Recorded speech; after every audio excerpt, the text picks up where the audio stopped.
So in this week's Torah portion, Balak, right, we have Balak and Bilam. Who doesn't know of Bilam? The great sorcerer, the equivalent of Moses, and they want to take down the Jewish people.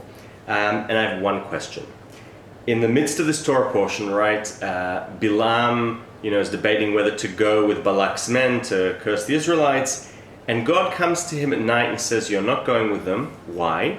Because God says, because this people, Baruch Hu, they are blessed.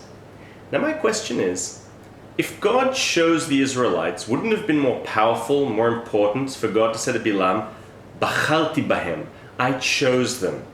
Since I chose them, you don't mess with them. What does it matter to say that they are blessed? Why this choice of words? Moreover, why is there, it feels like Bilam isn't the only one that's debating whether to go or not. It almost feels like God is also debating whether to go or not. Right? He first says, you're not going to go, and then he says, you are going to go. So what's going on here? Why say Baruch Hu? Why not say, I chose them? They are the chosen people, so you're not going to mess with them. Why say they are the blessed people? And why is there this ambivalence? Bilam wants to go, God wants to go, they don't want to go. What's going on here? I think one of the ways to... before that, I have to share something with you. Last night, I went to the Geniza bin next to the mikveh. Sometimes you find their treasures. And I open up the bin, it's a huge bin, and I look in and I see some old antique pages. I recognize them. The scene, I looked like one of those fat cats, his belly half into the bin, I kid you not. I retrieved this. You know what this is? This is a mid-18th century first edition Pirush of Rabbi Yaakov of Berlin. And guess what pages I found? The Pirush of Parashat Balak. How do you like that? I love this country.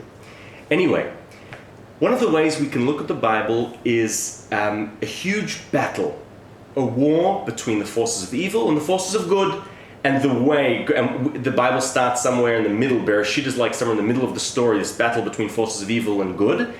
And we're told that God not only creates the world, but he creates the Jewish people, right? Chooses us, and we are kind of the remedy, the people in the middle that are meant to sort of win over the forces, like this constant arm wrestle between forces of good and evil, and the Jewish people, the chosen people, are meant to sort of sway so that the forces of good win. When we look at Parashat Balak, the Torah portion of Balak, I think it is the peak of this arm wrestle between the forces of good and evil. And I think this will explain why God says, Baruch Hu, blessed are these people to Bilam, and not, I chose them, and why there's an ambivalence. Notice that Parashat Balak, what makes it unique is it's the only Torah portion where the narrator, the viewpoint, is no longer God, Moses, or the Israelites, but the enemy. It's almost as if the forces of evil have taken over from Balak and Bilam's perspective. I think this is one of the signs that there's a battle over the narration, a war of words. It's the war of the great sorcerer Bilam, who is saying, God who created the world, we are now going to try with our words. This is the only way we can defeat the Jewish people. By our words, we are going to damn them, we are going to curse them. And I think the reason God is ambivalent, he's not ambivalent, but the reason God says, I want you to go, I don't want you to go, in Bilam, because it's like this arm wrestle. The forces of evil and good are fighting one against the other. And I think this is why the most powerful thing God can say to Bilam is not they are the chosen people. Bilam, the forces of evil, know that we're the chosen people. He knows that's the scheme. That's how God, the forces of good, are going to fight the forces of evil. But by God saying they are blessed people, this will then bring blessings into Bilam's mouth. It's to say, no. The power of words, the war of words, only I, God, am going to win. And then as we know, Bilam and Balak, they crumble and they don't succeed. Thoughts on the Torah portion of Balak and the blessed people. Shabbat Shalom.